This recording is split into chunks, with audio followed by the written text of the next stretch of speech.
The medical use of cannabis and marijuana has a long history, dating back thousands of years.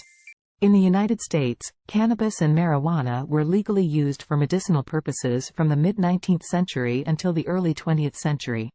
During this period, they were commonly prescribed by doctors and sold in pharmacies as tinctures or extracts to treat a variety of conditions, including migraines, chronic pain, and menstrual cramps. The legal status of cannabis and marijuana in the U.S. began to change in the early 20th century due to growing concerns about its potential for abuse and addiction, along with the rise of the temperance movement. The Marijuana Tax Act of 1937 effectively criminalized cannabis by imposing heavy taxes on its production, sale, and possession. Subsequently, in 1970, the Controlled Substances Act classified cannabis as a Schedule I substance, putting it in the same category as heroin, LSD, and ecstasy. This classification indicates that the substance has a high potential for abuse, no currently accepted medical use, and a lack of accepted safety for use under medical supervision. Now correct me if I'm wrong, but wouldn't alcohol fall into this category as well?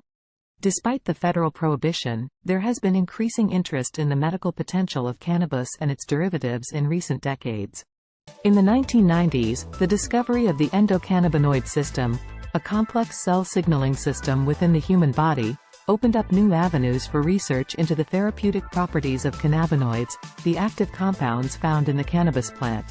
As a result, the U.S. government currently holds several patents on specific cannabinoids and their medical applications. For example, the Department of Health and Human Services holds a patent on the use of non-psychoactive cannabinoids as antioxidants and neuroprotectants, which could potentially be used to treat neurodegenerative diseases such as Alzheimer's and Parkinson's. Now, if there truly was no medicinal use of cannabis, why would the U.S. hold patents on cannabis products?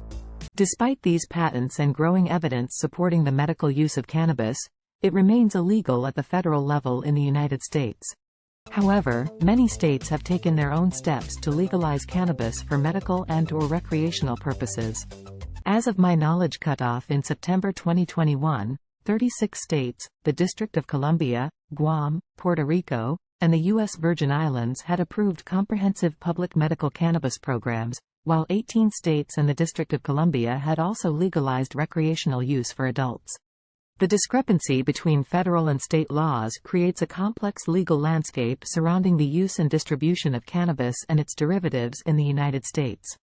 Advocates continue to push for changes in federal law to accommodate the medical and therapeutic potential of cannabis, while opponents argue that potential risks and the potential for abuse still warrant its prohibition. Yet, no one is looking at the overwhelming abuse of alcohol and opiates. The abuse of opiates has become an epidemic. According to the National Institute on Drug Abuse, NIDA, in 2019, approximately 1.6 million people in the United States had an opioid use disorder. Opioid addiction can develop rapidly, often within just a few weeks of regular use, and has been linked to significant health risks, including overdose and death.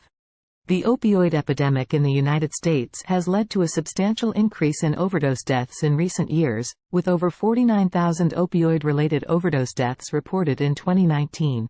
In contrast, marijuana is considered to have a lower potential for abuse and addiction. According to NIDA, around 9% of people who use marijuana will become addicted, with the rate increasing to about 17% for those who start using it in their teens and 25 to 50% for daily users. While marijuana addiction can have negative impacts on a person's life, such as problems with relationships, employment, and mental health, it is generally considered less severe and less life-threatening than opioid addiction. And there has never been a documented case of overdose attributed to marijuana alone. So ask yourself, why is cannabis illegal? Please like and subscribe for more insight. Stay woke, my friends.